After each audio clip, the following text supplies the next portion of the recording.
The last part of our search for the cutthroat trout took us to the bottom of Yellowstone Lake. Now we follow the trout on a danger-filled journey to their spawning areas as they run the raging rapids of Yellowstone River. The river cuts through Wyoming's Yellowstone Park, flowing north out of the lake. 7 miles above our base at Bridge Bay Marina lies our destination, LeHardy Rapids.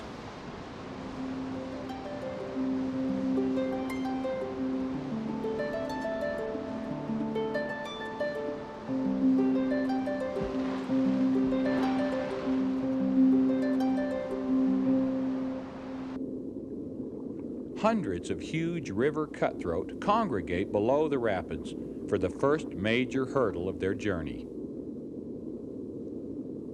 Both sexes show brighter colors now, with the males tending more toward red and gold than the females. They group tightly together before their upstream assault on the rapids.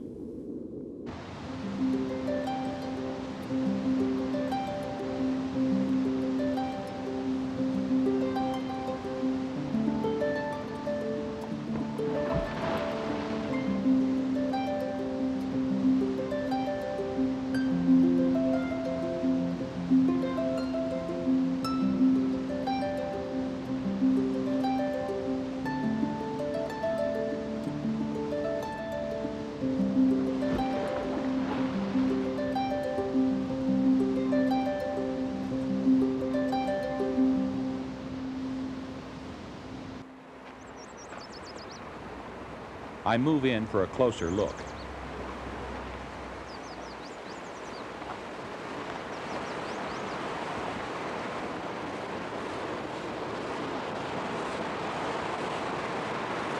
Whoa!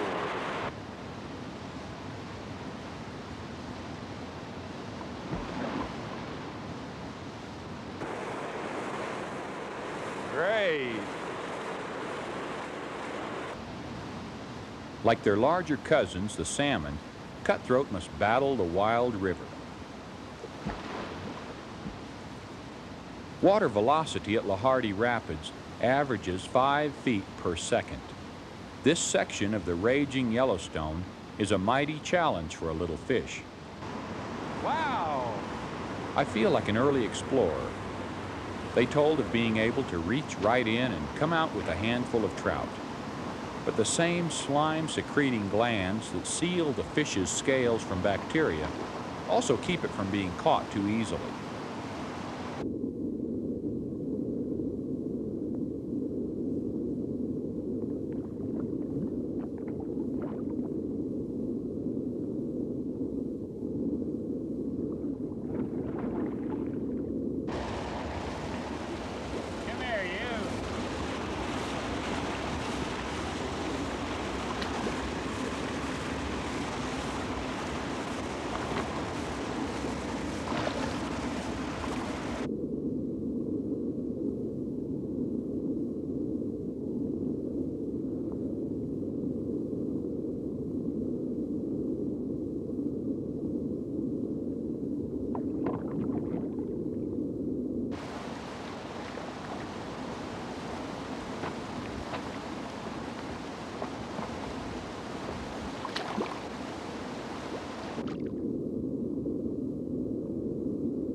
beauty. What's it like being a fish, anyway? Guess I'll never know. Oh. Slippery, too. Come on. Uh-oh, going up there.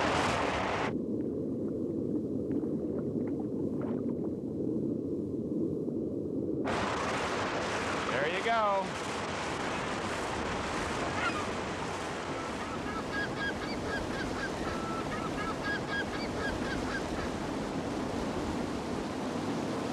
This area is one of several on the continent where magma, or molten rock below the Earth's crust, is closest to the surface. Perhaps as a result of this, the land around LeHardy Rapids is continually rising. It goes up about 1 inch per year. Someday, the trout may need to find different areas to breed if their spawning gravel ever become covered by the shifting water levels and silt. While I was exploring the river, crew member David Huey was scouting downstream. I spot him from a distance across the meadow. In an attempt to get back to where we're filming, David takes a shortcut. He's been around animals long enough to know better. If you think that a grizzly bear can be mean, you've never come across a mother elk defending her calf.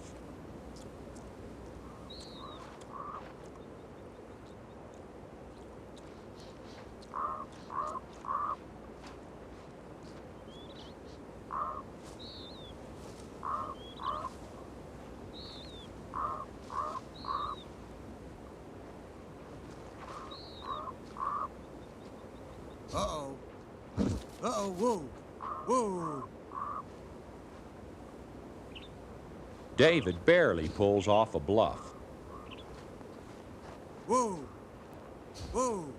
As fair warning for all of you who think that these docile-looking elk are friendly and approachable, they're not.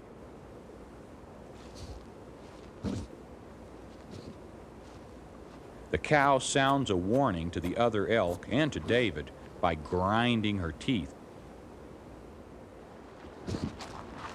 Hey, whoa.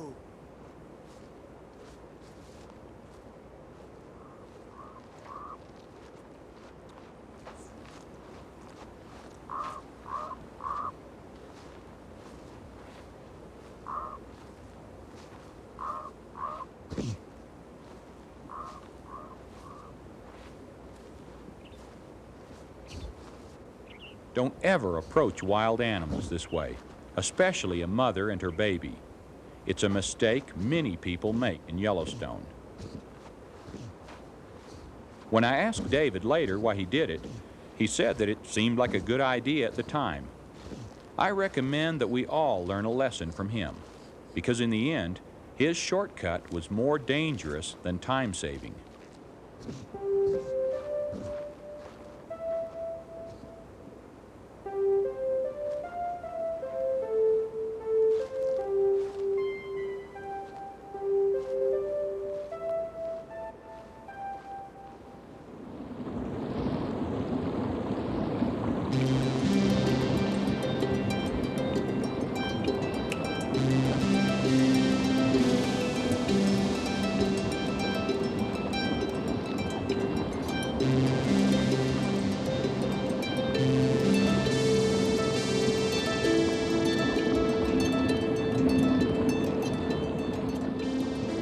These rapids, this river, they never rest. Neither do the cutthroat trout, now that nature calls them to multiply their numbers. All along the shore, row on row, they line up. Then, according to some sort of fish pecking order, each takes its turn running the rapids. With this much to see from topwater, I can't wait to get a look at what's going on below.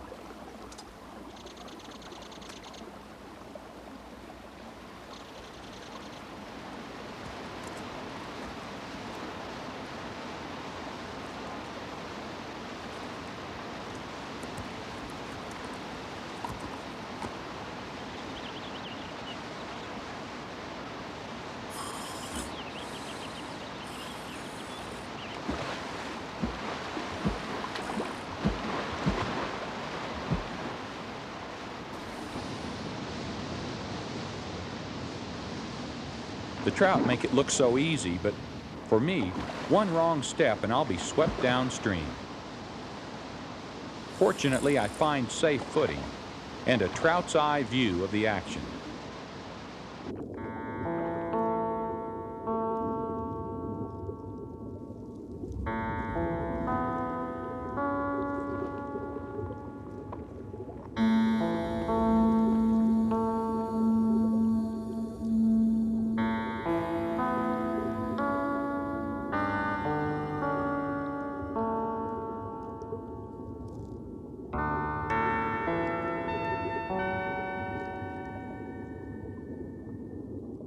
Some people think of fish as stupid.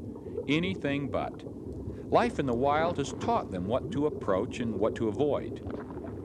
Our on-the-spot observation is that they're not frightened when human divers are underwater, but when the divers stand up, the fish swim away.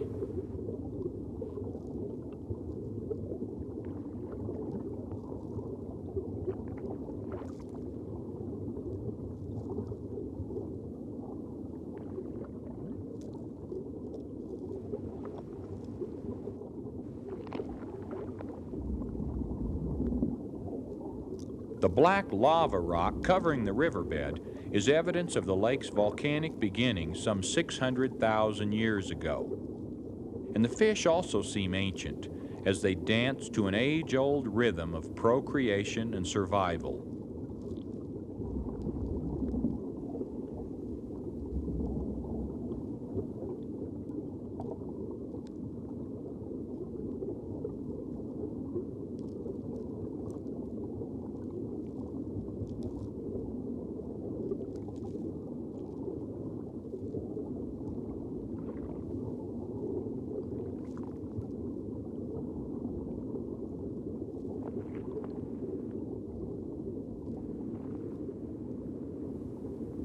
I'm in an eddy behind a large boulder. As I face upstream, I see the trout heading toward me. Because the water swirls in the eddy, the fish are actually swimming into the current, but pointing downstream.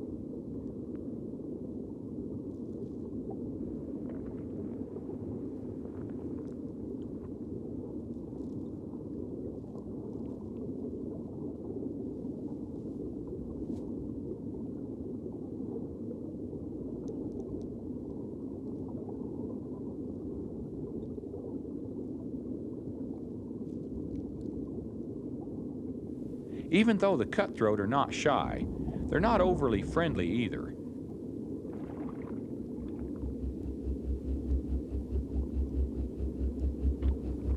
I look for other life forms and uncover some stonefly nymphs, an important food source for the trout.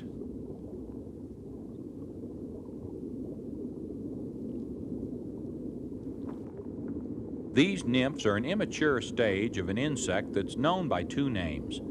Stonefly, because it spends most of its brief 2 to 3 week adult life under rocks, and salmonfly, because it tends toward that color. The cutthroat don't care what they're called. By any name, they'll taste just as good.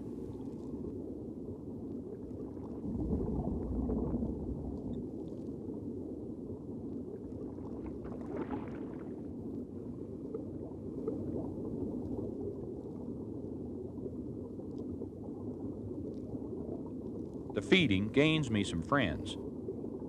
As I hold out the nymphs, the fish are immediately interested.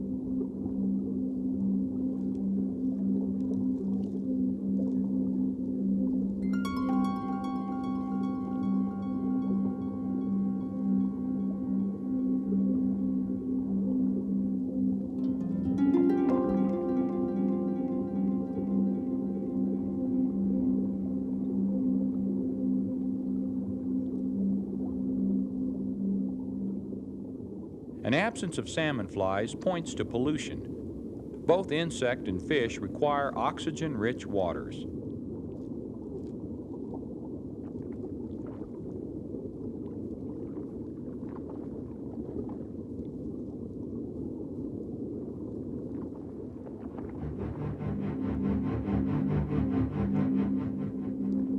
I'm amazed, even in this already magical underwater world, that I can hand feed a wild fish.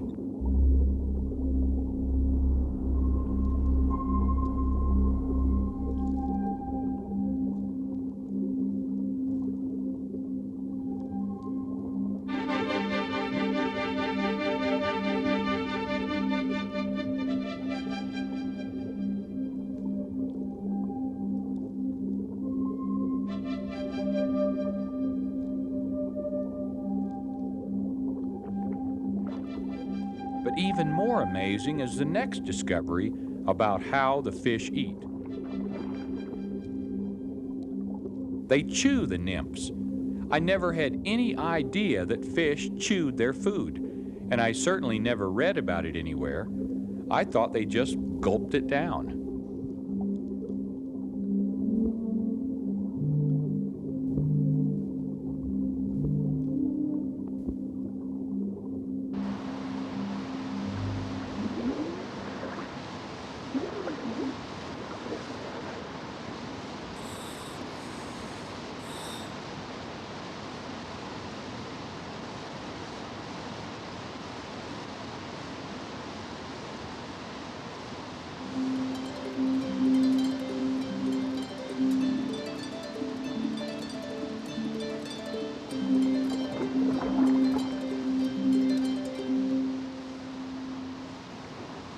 For now, it's back to the real world to refill the tank and reload the camera.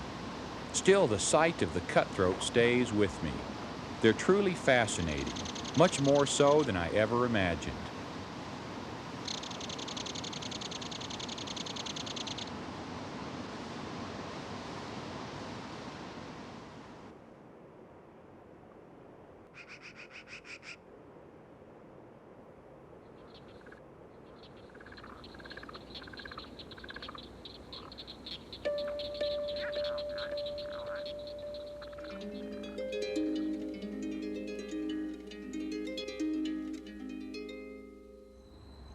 Look, Mom. What do you see? The next morning, my wife Diane and look daughter at that. Hannah watched the greatest fish show in North America, the spawning cutthroat that gather under Fishing Bridge. Look, Mom, there's two big fish. Fish watching is now a proud tradition in the park.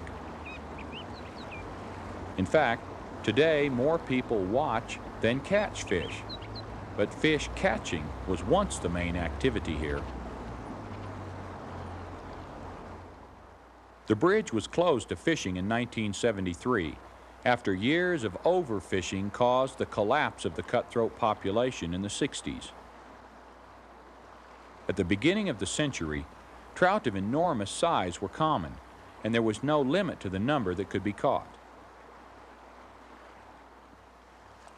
Marshall comes upstream to scout more filming locations. Hey, Marshall, don't forget these. Yeah, I forgot these, thanks. Have you seen those guys? They're still at LeHardy.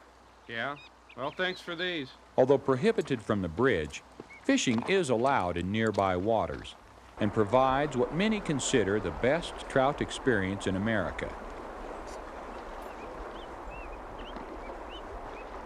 In many waters, fish of any size can be kept, but from the lake and its tributaries, only trout under 13 inches are allowed.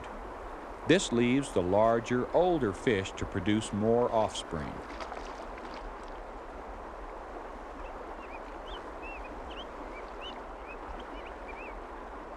Many streams and rivers are catch and release.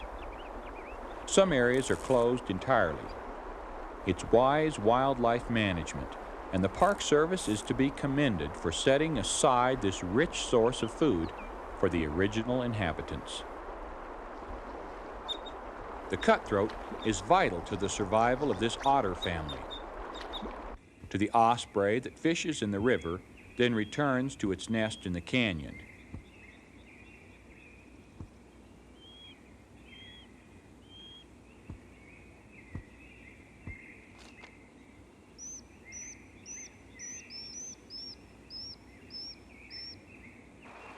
And to the grizzly that follows the streams to make a meal of trout, alive or dead.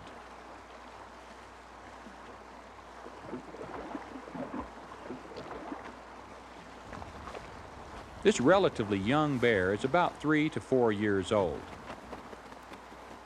Although the percentage of trout in its diet is small, it's essential protein.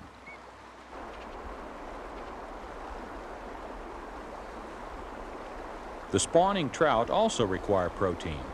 For that, they depend on the superbly timed abundance of insects that hatch in and along the river.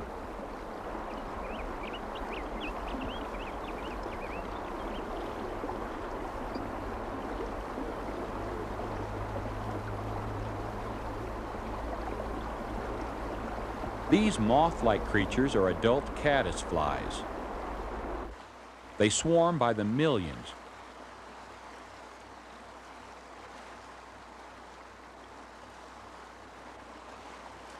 Summer, though brief, brings a brilliant flowering of light from the air above to the water below, where the caddis worm lives.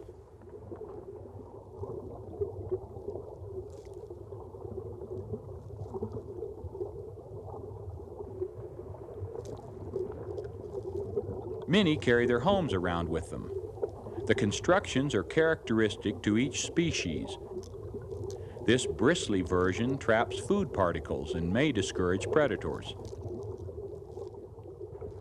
This nearly transparent creature with flapping leaf-like gills along its abdomen is the nymph of a mayfly, another insect that is vital trout food in both its adult and immature forms.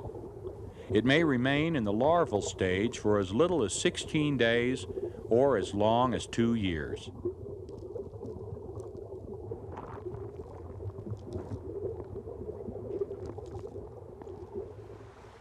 The adult lives little more than a few hours, a few weeks at the most. The males swarm together in dense clouds. As they move up and down in unison, they look like wisps of smoke coming off the treetops.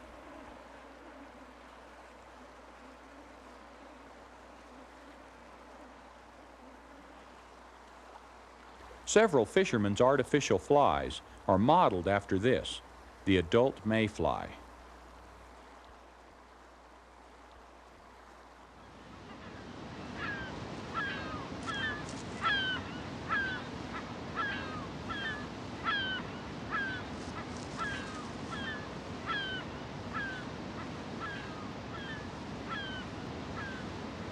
Remember the salmonflies? The large insect larvae that I fed the trout underwater?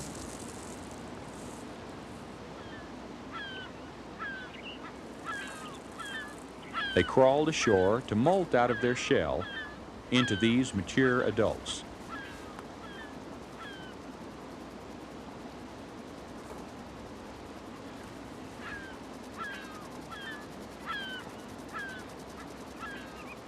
The newly emerged adults stay hidden near the shore where their metamorphosis took place for most of their short 2 to 3 week lives.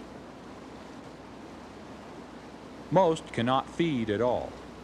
They can mate, and do so day and night, frantically writhing in an insect orgy. The males even try to mate with females of other species, but with little success, because their copulatory organs are only compatible with female salmonflies. They're like lock and key.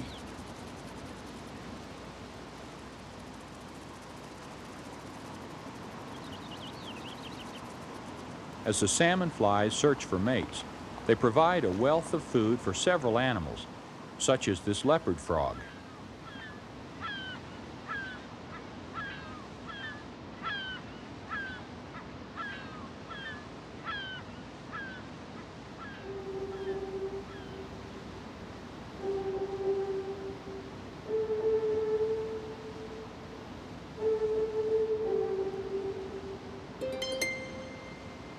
In the air, too, they're a feast for seagulls.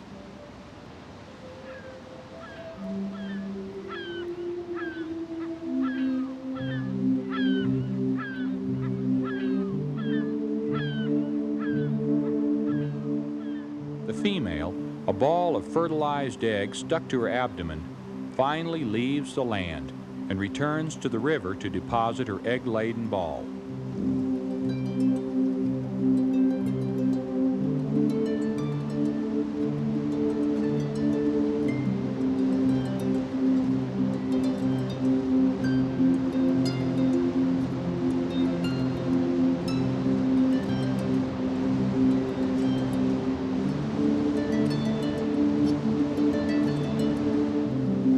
Future generations ensured, the salmonflies make a further contribution to the ecosystem by becoming food for the cutthroat.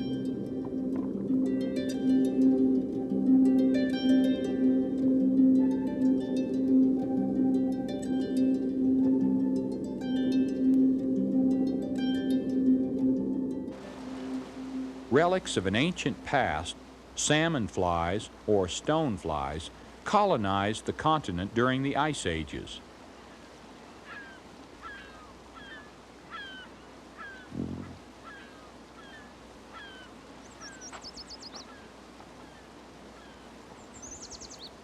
The emergence of these various aquatic insects is a critical part of the underwater food web in Yellowstone's rivers and lakes. But we must leave these miracles for now.